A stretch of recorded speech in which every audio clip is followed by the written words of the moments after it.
گوشت تقسیم کرنے کے حوالے سے میں بتا دوں، عام طور سے جو گوشت تقسیم کرتے ہیں نا، مشترکہ قربانی جب ہوتی ہے تو ایک تو فیملی کی آپس کی قربانی ہوتی ہے. اگر وہ حصے آپ نے ڈالے ہیں، 2-3 بھائی ہیں اور گوشت ایک ہی جگہ جانا ہے، ایک ہی فریج میں جانا ہے، ایک ہی جگہ جانا ہے، پھر تو تقسیم ظاہر کرنے کی ضرورت ہی نہیں ہے، جانور ذبح ہوگا، گوشت چلا جائے گا.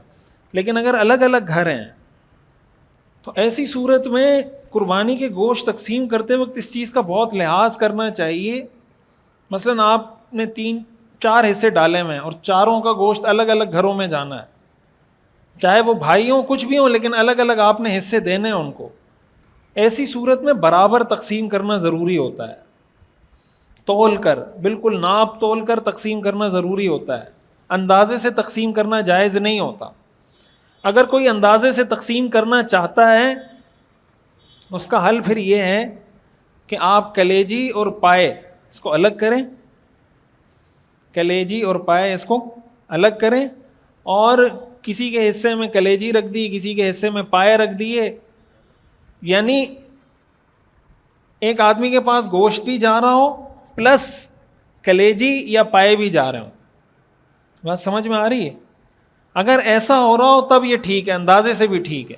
لیکن اگر آپ ساری چیزیں برابر برابر تقسیم کر رہے ہیں گوشت، تو ایسی صورت میں وزن کر کے، اور یہ معاملہ بڑا حساس ہے، یعنی یہ حلال حرام کا مسئلہ ہے. حلال حرام کا مسئلہ اس لیے ہے کہ جب آپ تقسیم میں برابری نہیں کرتے نا تو یہ سود بن جاتا ہے، سودی معاملہ بن جاتا ہے یہ. اور آپ کو پتہ ہے کہ سود حرام ہے. اس کی مثال ایسے ہی ہے کہ آپ کسی کو 20 کلو گوشت دیں اور اس سے 25 کلو گوشت خرید لیں، کہ میں 20 کلو گوشت دے کر 25 کلو گوشت لے رہا ہوں تم سے. تو 20 کلو گوشت دے کر 25 کلو گوشت لینا یہ حرام ہے. تو جب اندازے سے تقسیم ہوتا ہے اس میں یہی ہوتا ہے، کسی کے پاس 20 کلو جا رہا ہوتا ہے، کسی کے پاس 22 کلو، کسی کے پاس 19 کلو. تو یہ جس کا حصہ کم ہو رہا ہوتا ہے نا، یہ دوسرے کے پاس سود بن کے جا رہا ہوتا ہے.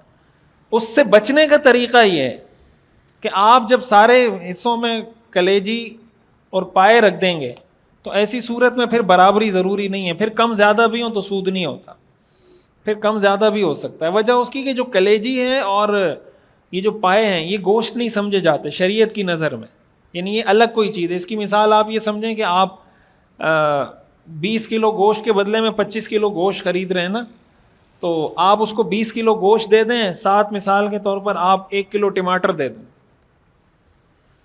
سمجھ آ رہی بات؟ 20 کلو گوشت دیا اور ساتھ 1 کلو ٹماٹر دے دیا. اس نے آپ کو بدلے میں 25 کلو گوشت دیا. تو شریعت یہ کہتی ہے کہ 20 کلو گوشت 20 کلو کے مقابلے میں، اور وہ جو 5 کلو ایکسٹرا دیا ہے وہ 1 کلو ٹماٹر کے مقابلے میں چلا جائے گا. تو وہ سود نہیں ہوتا. تو اس لیے اگر پائے اور کلیجی شامل کر لیں حصوں میں تو پھر برابری ضروری نہیں ہوتی، ادروائز برابر تقسیم کرنا ضرور.